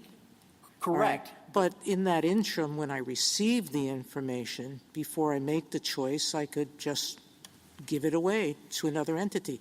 My name when I visit a website, unless I've prohibited the website from doing that, my viewing history, everything is automatically transferred to other people. Yeah, so let's say that I'm wrong about that. Again, I don't know the technology. Well, that's the point. I don't know it. But I win anyway. So this is what's important. That's once you get to a trial and somebody figures this out. Well, I'm saying that under the Fifth Circuit's view of the law, which this Court did not grant cert to review, biometric scanning is okay. So there's no identifying information to even turn over. So it wouldn't make sense. So even if you transferred it, you're not transferring identifying information. And even if you did have identifying information, no one does it. Again, I'd point to the brief to the Age Verification Association. We're talking in a vacuum because I don't know the record. I do understand that biometrics sort of looks at a face. Mr. Fletcher said it looks at a hand, or someone said it looks at a hand. I have no idea how it works. But I do know that DNA evidence can be picked up from the paper I just touched. And I don't know if biometric information can be used to create other things. I don't know any of this. None of us do. So the question is, before any judge can determine whether this law and the extent of its burden or lack thereof, someone has to determine that, doesn't it? Yes, Your Honor. That's my only point. Sorry, can I have just one I'm sorry. Keep going. Just one more second. The last point about all of that is, of course, the petitioners get to choose who the age verification provider is. So if they don't like the age verification provider's policies about that, well, they can stop that too. It's within their power. They have self-help measures. I think earlier when you were discussing Ginsburg, you said Ginsburg applies to age verification requirements, and thus age verification requirements get rational basis review, and that's how you distinguish. But then you said not if they're too burdensome, which doesn't sound anymore like rational basis review. But I'm actually not interested in whether we call it intermediate scrutiny or strict scrutiny or rational basis for purposes of this question. Is the statement of principle, First Amendment principle, that you're seeking at a broad level, age verification requirements are permissible so long as they're not overly burdensome on adult access? Yes. Yes, Your Honor. That's how I understand And those are the exact adverbs and adjectives, overly burdensome, or do you have a preferred statement? I mean, I guess I would say so long as it's incidental to verifying age. Again, I don't know what overly burdensome means. That's a little different. Exactly. Okay, and then you have to look at how much burden is there on the adult access, which I think you've conceded. Not conceded is the wrong word, but just acknowledged that that is going to necessarily be part of the inquiry, because you've said a few times if it's more than the Ginsburg burden, at some point it may cross into too much. Correct, Your Honor, because we are trying to reconcile Ashcroft 2 and Ginsburg. And you've again. Yeah, I don't think I conceded, but yeah, you haven't. I'm not using the word conceded in that way. You acknowledge that a law, for example, that Mr. Fletcher identified that just banned all pornography on the idea that that would serve the interest in preventing children from accessing it. That's impermissible. Correct. That's the second part of Sable. Right. And then also to Justice Jackson, if the requirements for age verification were so onerous and unnecessary that they really prevented many adults from accessing constitutionally protected speech as to adults, you also acknowledge that would be impermissible. Yes, Your Honor, because, again, that's how we read Ashcroft 2. Yeah. But Mr. Nielsen, why are you saying that it's like a carve-out from content discrimination? Because, you heard my interchange with Mr. Fletcher, and also with your friend on the other side, when I was trying to see if there was a way, just exploring how do we think about Ashcroft 2. And, there is some content discrimination here, right? Because you do have to look at the content to decide whether the age verification requirement applies. So I take your answer to Justice Kavanaugh when you say, no, it wouldn't be what Mr. Fletcher said, that if rational basis review applied, they could ban the whole category, because that would be a rational way of protecting children. You say that's not the case because we look at Ginsburg and it's just age verification. Yes, so Your is Honor. this like an age verification carve-out? Like it's content discrimination doesn't trigger strict scrutiny if we're talking about age verification? Is that the argument? I guess there's two conceptual ways to understand it. I'm not sure which one they did. I mean, one is if it's just gatekeeping, as long as you're allowed to have two different groups, you have to have some way to tell the difference between the two. And if it's just incidental to gatekeeping, that doesn't itself trigger strict scrutiny. That's one theory of Ginsburg. The other theory of Ginsburg is that just looking at identification just isn't a constitutionally cognizable burden. That would fit in with the Crawford line of cases for voting. That would fit with the American Library Association, where they say going to the librarian, that's embarrassing. That's just not a constitutionally cognizable burden. But if I understand you correctly, you are saying, and this goes back to Justice Jackson's hypothetical, that when the burden gets too great, right, when, they're asking you to do all these unreasonable things, right, that's the point at which, if I understand you correctly, tell me if I don't, it flips into not rational basis review, but into heightened review, strict scrutiny. Correct, Your Honor. That's how we read Ashcroft 2. Okay, so, I mean, that is a little bit peculiar, isn't it? I mean, it's obviously the case that the extent of the burden should matter a lot in the constitutional analysis, but it usually matters when you're applying whatever standard you're applying. It doesn't usually, push you like, oh, the burden is really this burden is, it's very hard to make this to meet this age verification requirement. So because that's true, it pushes you into a different standard of scrutiny. I don't know if I can think of anything like that in our law. Yeah, I agree. That is a curious effect of reconciling Ginsburg and Ashcroft 2. But it's just inherent in having an age, one category that can't access and another category of people that can, and you have to have some mechanism, as you just said, for determining it. But I think in reply to Justice Jackson, Justice Kagan, you've said yes, it could get too burdensome. In other words, even age verification, I think Justice Kagan was just saying this, even age verification could get too burdensome if you did things like passport or something like that. I mean, correct, Your Honor. Again, there's case, and I don't, again, whether you call it, whatever you call it. But I think what you call it is important. Well, I'm just going to ask, whatever you call it, it can't get too burdensome, right? Yeah. So, I mean, the North Star here is so long as Ginsburg has some meaning, so long as the burden is not greater than the burden at Ginsburg, rational basis applies. But, Mr. Nielsen, the burden was not the issue in Ginsburg. That's my only problem with what you have said, is that I took Ginsburg to be establishing the initial principle that you start with, that it's okay to treat minors differently than adults, period. That's the holding of Ginsburg. It wasn't talking about the extent to which figuring that out was going to burden adults and how much the adults' First Amendment rights were impinged by operating that principle. It was the first case to establish in this context that minors don't have the same rights as adults to access this material. Then we go on in other cases, in the cases that Justice Sotomayor raises, to evaluate, okay, now that we know that we can separate these two categories of people, you're absolutely right that we have to have some way of doing that. But these other cases are about how burdensome the way of doing that is. And to what extent, I mean, and you seem to be agreeing that there's a point at which the burden that you're imposing on adults are going to be too much. And my only point about the standard mattering is that I thought the work of rational basis review and strict scrutiny was to evaluate whether this is too burdensome. That we say, because the adults have a certain scope of First Amendment rights, you can only impose a burden that is the least restrictive way of reaching your compelling interests. So we don't need a new set of principles or tests. We have a test. The test is strict scrutiny, and the government says, Mr. Fletcher says, there might be a way in which this actually satisfies that. Yeah, so that test can't be right. And the reason why it can't be right is it would mean that if a state wants to stop kids from going into a strip club, they have to satisfy strict scrutiny. No, because this kids going into a strip club poses no burden on adults. Why? That was going to be my other question for you. Why would, saying a kid can't go into the strip club pose any burden on an adult who wanted to?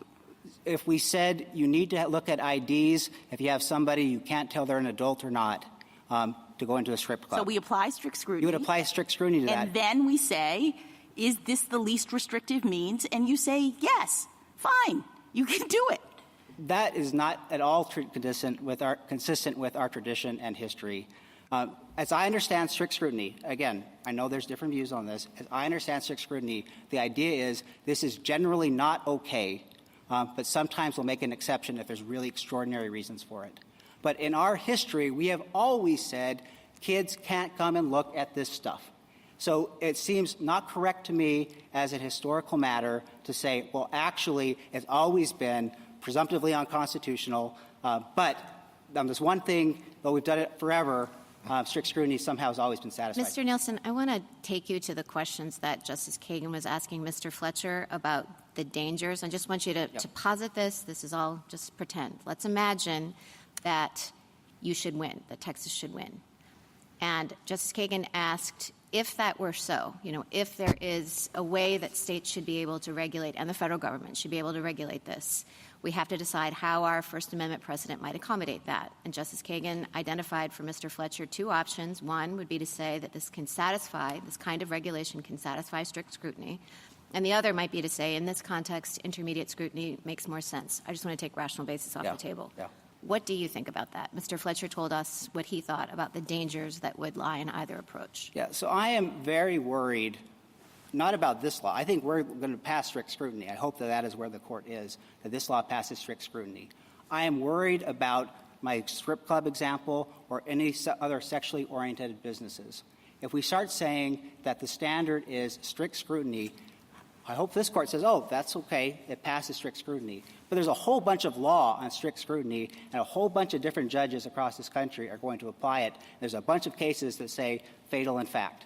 and we're going to have a lot of PIs and a lot of emergency litigation, that's a problem. But that wouldn't be true necessarily if we wrote the kind of opinion that Mr. Fletcher had in mind, right? Because then you would say, this is the kind of strict scrutiny we're talking about. This is what will pass it. Take us seriously. So that's within the control of this court for that language to be. I hope if such opinion gets written, it is very, very clear that we shouldn't get these PIs like that. General Nielsen, let me see if this is consistent with what you're saying. Whenever, if a law prohibits or regulates a type of speech that is not entitled to any constitutional protection, the content of the speech does have to be examined at the outset to determine whether it falls within that category. And the fact that that preliminary examination is necessary does not mean that the law is content-based and therefore subject to strict scrutiny. Yes, Your Honor. So what that may suggest is that while this preliminary examination does not render the law content-based, so long as it is not too excessive, then strict scrutiny is not triggered. But if it crosses a certain point and it becomes too burdensome, so that it is more than is reasonably necessary to make that threshold determination about whether the speech is constitutionally protected, then you go into another level of scrutiny. Yes, Your Honor, and I think that Ginsburg is consistent with that view. What about Paxton? The problem is that the speech here is not just about obscene speech, which is not subject to any rational basis scrutiny only because it's – I'm not even thinking rational basis, because obscene speech is illegal for adults or minors, correct? It can be made illegal, yes, Your Honor. It can be made illegal, not automatically, but it's not protected speech. Obscene speech is not protected. Exactly, Your Honor, yes. The problem is that this law doesn't make illegal just obscene speech. It makes illegal obscene and indecent speech that might affect children. But adults can view indecent speech, correct? Yes, Your Honor, but not if children are there. No, I don't – let's not quibble, not when children are there. But you now have to look further than determining whether something's obscene. You have to figure out whether it's indecent for children, correct? Yes, Your Honor, I think so. Yeah, so it's not merely checking to see if something doesn't have curse words or some fighting words or something like that. You're actually asking adults to not look at something until they do something else, something that's legal for them to look at. Yes, Your Honor, and I'm saying that so long as Ginsburg has any meaning. Counsel, you keep saying Ginsburg, all right? I look at the court's decision. The facts are that a bookseller was found criminally liable for selling, I think it was to a 16-year-old. The age doesn't matter right now, but an underage child. And his attack, and this is the court saying, is not that New York was without power to draw the line at age 17. Rather, his contention is the broad proposition that the scope of the constitutional freedom of expression secured to a citizen to read or see material concerned with sex cannot be made to depend upon whether the citizen is an adult or minor. And the court, he insists that the denial to minors under 17 of access to materials condemned by the law, insofar as that material is not obscene for persons of age of 17 or older, constitutes an unconstitutional deprivation of protected liberty. So it wasn't the age verification that was at issue in Ginsburg at all. The court had no reason to address it. The claim there and what the court was speaking to as involving rational basis was whether obscene, indecent materials could be made had to be made accessible to kids under 17. Yeah, I'm having I mean, we can all read Ginsburg, but do you have any language in Ginsburg that even addresses the age verification issue? Point me to one line in the entire petition other than describing the law that talks about the burden of the age verification. Look at the very last paragraph of the opinion. That's when they're discussing whether Mr. Ginsburg had notice about what his obligations were under the statute. The court was very clear. To be sure, that was framed as a due process type claim. It was very clear that they said, no, and you know. It was a due process. Well, it's very clear you know what you're supposed to do. I would also point to the language from the brief that Justice Alito already mentioned earlier. I've not heard of a court limiting a case to less than its facts. And there he raised the argument saying, if this happens, I'm not going to be able to sell it to adults. And the court said, essentially, rational basis. That's how I read counsel. it. Thank you. Justice Thomas? Justice Alito? Anything further? Justice Kagan? Justice Gorsuch? One quick question on Ashcroft. It crossed the line, in your view, because, and I want you to fill in the blank, and one possibility, of course, might be that the law there made it illegal to post, that is, to even create, to disseminate the information, with the age verification being only an affirmative defense. Yes, that is one of them. There's 3 points on this. Again, Ashcroft 2 doesn't say what the burden was, so you have to read into it. One is that is clear from the opinion and Justice Stevens' concurrence. That's a big problem. Another problem, if you go back to the district court, was to do this, you had to have databases of credit cards. This is not the law in Texas. You can't keep the data, so there are no databases. And the third is, again, to go back to Ashcroft 1, because you can't separate communities under 1990s technology, if you send it out to the world, it's to the whole world, that effectively meant some places, content that's not even obscene as to minors would be behind age screens. And that's a burden that is not existed here. We know for a fact that they can segregate by geography. When Texas's law went into effect, Pornhub left Texas. They're still operating in Louisiana with age verification, so we know that that's no longer true. Thank you. Justice Kavanaugh? Just to follow up on Justice Alito's formulation, which I thought was helpful. So the rule then, age verification requirements generally permissible, but they can become too excessive, to use his formulation, or I think you and I discussed, or can become overly burdensome. Yeah, and that's why I use incidental. Right. And if so, impermissible, but otherwise they're generally permissible and commonsensical. I think that's the basic framework. Yes, Your Honor. Okay, and then just maybe to piggyback on Justice Gorsuch, this law is not too excessive or overly burdensome because, and fill in the blank. Because it's less than in Ginsburg, and we know that because you don't even have to provide identifying information. So in Ginsburg, if there was a marginal case, you couldn't tell if it was a kid or an adult, you had to look at the ID. You don't have to do that under Texas's law. So however you read Ginsburg, we are less than that. Thank you. Justice Barrett?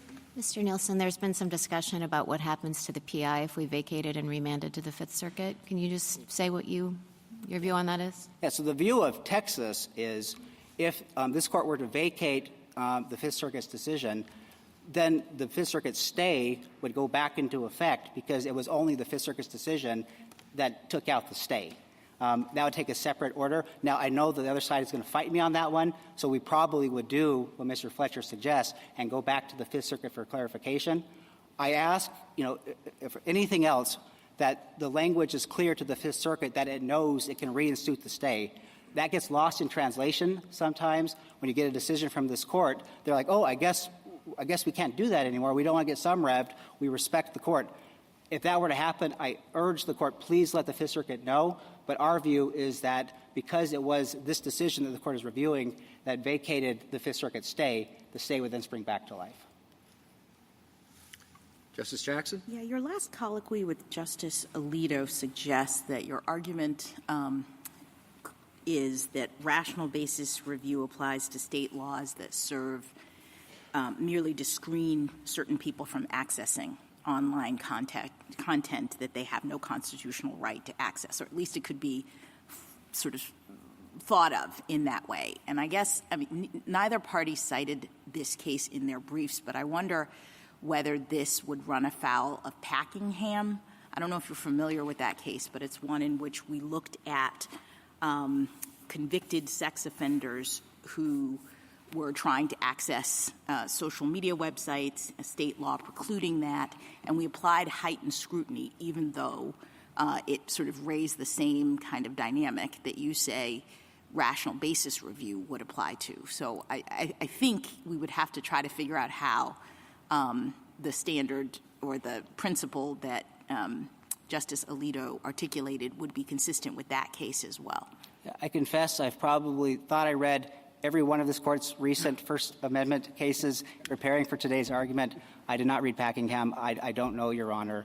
But I do know that we are in the exact same context as in Ginsburg, so whatever the scope of Ginsburg, we fall within it. And it turns, in a way, on whether or not we agree that Ginsburg was speaking to the burden or speaking to the age requirement as opposed to making the sort of initial determination that minors can't be treated or minors can be treated differently than adults. I trust Your Honor on that one. Yeah. I would also say the other way that you could think about Ginsburg, of course, is that an ID requirement is just not a constitutionally cognizable burden at all, which would be consistent with some of this Court's other cases and not fall within the Packingham. Well, the Fifth Circuit didn't hold that, right? That would be. No, Your The Honor. Fifth Circuit at least saw that the First Amendment was implicated by this. And in fact, I thought they thought it was a content-based restriction, but that Ginsburg still applied to sort of have a different rule in this situation. All I am saying is that you can conceptualize Ginsburg in multiple ways.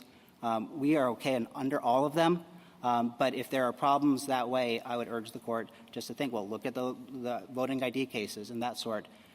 We are okay under those line of cases, too. Thank you. Thank you, counsel. Rebuttal, Mr. Schaffer.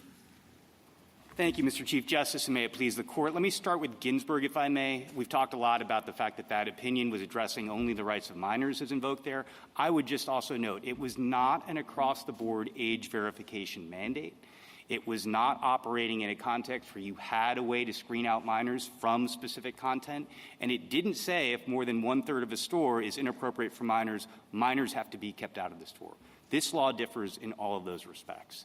The question about, let's wipe away for the moment, Justice Kagan, the precedents that this Court has laid down for decades about sexually indecent speech that's inappropriate for minors via electronic media and via the Internet. Let's wipe it away for a moment.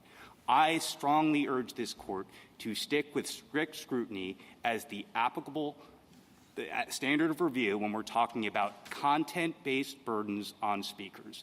This Court has an area of law that is clear, that is well understood, that is reliable, that will withstand mounting and varied attacks, because we all know when strict scrutiny applies, it applies here, and I would urge the Court to stick with it even if we forget about the on-point precedents for the moment. There are principles that I think are important, reliable principles that will serve us well going forward, yes, in this context, but also in others. And so that brings me, Justice Kagan, your question about what about 20 other laws that by some views may look a lot like Texas's. I can tell Your Honors this is the worst of them. This is the worst of the laws. It has the health warnings where Texas is telling these targeted speakers and their users that pornography is, among other things, contributing to prostitution, child exploitation, child pornography. You have a hostile regulator who's saying to adults, you should not be here. You have no consideration whatsoever of content filtering as the number one alternative that this Court had called out. You have age verification that just respectfully does not answer to the description that Texas's amici are offering and that Mr. Nielsen is collapsing to today, which is age verification different from what the plain terms of the law would permit. And you have none of the protections that you would expect from a responsible regulator who's concerned about adults' interests here. You don't have enforceable rights for them. You do not have privacy protection. You do not have confidentiality of information. You do not have the government saying we cannot pry open this information and use it against you. All of that, Your Honors, you should await a state or the federal government doing its work, showing its homework, having something other than the ill-tailored law that you have here and a blank legislative record that tells you nothing about why Texas would have arrived at a law that looks like this unless it was out to chill adults and chill speakers when it comes to expression that is clearly protected as to adults. And I want to offer the Ashcroft law, if I may, as a point of comparison. We think that this is the a fortiori case, Your Honors. There, the Court was looking at federal legislation on a well-developed, comprehensive legislative record where you could see what Congress was doing and why it was doing it. And it was a serious, genuine effort to regulate, Justice Kavanaugh, as we were discussing, to protect kids from all of the content that was deemed inappropriate for minors, regardless of its source. Texas's law is not fit for that purpose for reasons that have gone conceded, I think, effectively by Texas and by its amici, and you can find in a well-substantiated set of findings from the district court about how under-inclusive this law is. Your Honors have room, and I understand sympathy for a state that is trying to do its job to regulate in this area conscientiously. And I want to assure you, Justice Barrett, when we talk about scrutiny that is strict in theory and fatal in fact, I was lucky enough to learn constitutional law from Jerry Gunther. That resonates. None of us is suggesting that in this context, strict scrutiny is fatal. It is not. It should not be. We've conceded that there is a compelling interest here. The question will always be, has government tried to arrive at a less restrictive, has it tried to do this in a way that is not unduly burdening adults and is truly protecting kids? Once this law answers to strict scrutiny as it has long been understood, I do think, respectfully, this becomes an easy case. The last point, for Mr. Fletcher, and I agree with so much of what he says, he talked about tradition as a guidepost here, and I would just note the tradition that we have on the Internet. On the Internet. Yes, Justice Kagan, we've come a long way from when we were first talking about the Internet and had to explain what it was. But Reno and Ashcroft have been absolutely fundamental to how the Internet has developed as a free medium of expression, as our modern public square. And the tradition on the Internet is to say that it will be free and that it is incumbent upon parents to screen out content that is inappropriate for their kids. That, for the law, should stay. Thank you, counsel. The case is submitted.